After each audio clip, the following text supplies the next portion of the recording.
It is just simply a new system of education that is mostly used in developed countries and the USA in particular, which is student-focused teaching. Student-focused teaching in the sense that the intention is to bring out the competencies or skills, to identify the skills that students have and focus on how to develop them, while those who do not have to be given the possibility to develop the skills, so that as they go through the educational ladder, they should be able at the end of it to be useful in society and to themselves.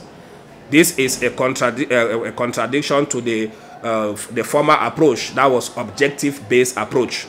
The objective-based approach was too much teacher-centered, meaning that the teacher comes to class, does all the teaching, and sometimes the students do little or nothing. They simply go read the notes, cram the notes, pour it, and then they succeed.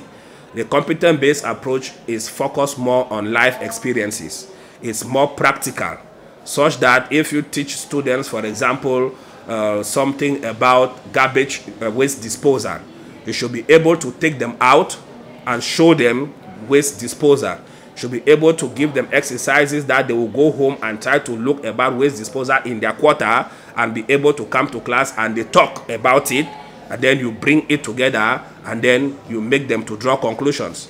If you want to teach a topic, you should be able to instigate the students to reflect on what you intend to teach.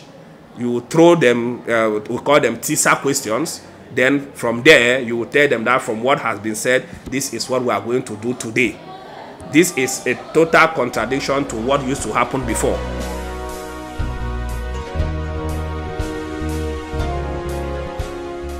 It has not also been easy because it needs a lot of, we can say, revolution in the teaching staff itself to first suit what has to be done, who have been used to the OBA, to become now CBA oriented.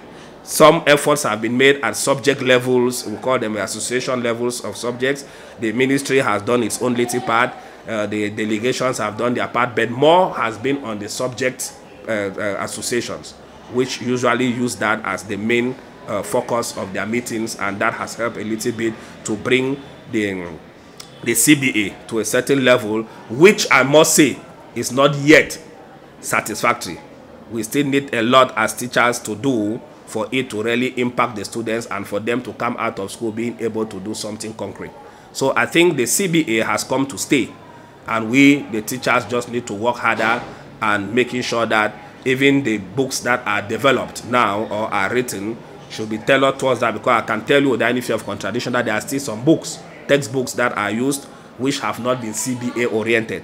So that poses a problem with teachers that use those textbooks to teach. If they have not been told what CBA has to be, it means they are still teaching the OBA, which does not tie. At the level of the examinations too, the public exams in particular, a lot of CBA has not yet been inculcated in the exams. I don't know much about the Francophone area, but I think there is even worse. In the English subsystem, there is more consciousness because of the way our subjects and the exams are.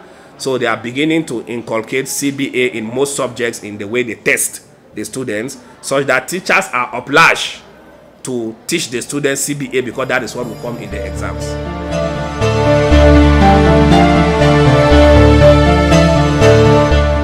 When we initiate little children, like how they are brought in right to primary school, the early stages, it is a problem because you don't just adapt things to the society without looking at the socio-cultural context. And that is where many errors have taken place in the issue of a CBA in some subjects. Now again, when you look at it in terms of the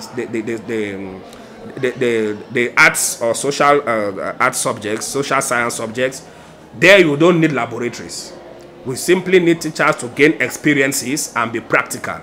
For example, we talk about wanting to professionalize education. If teacher is teaching commerce or is teaching economics, you can make the students to, even in a normal petty trader who sells, money comes in, that is income, and who spends the money as expenditure and is supposed to have a balance. Those are practical things that they can even know even from the home. If you take, for example, somebody who has to do food and nutrition, it's not all about selling food or about cooking food or about eating food. It's about hygiene and sanitation.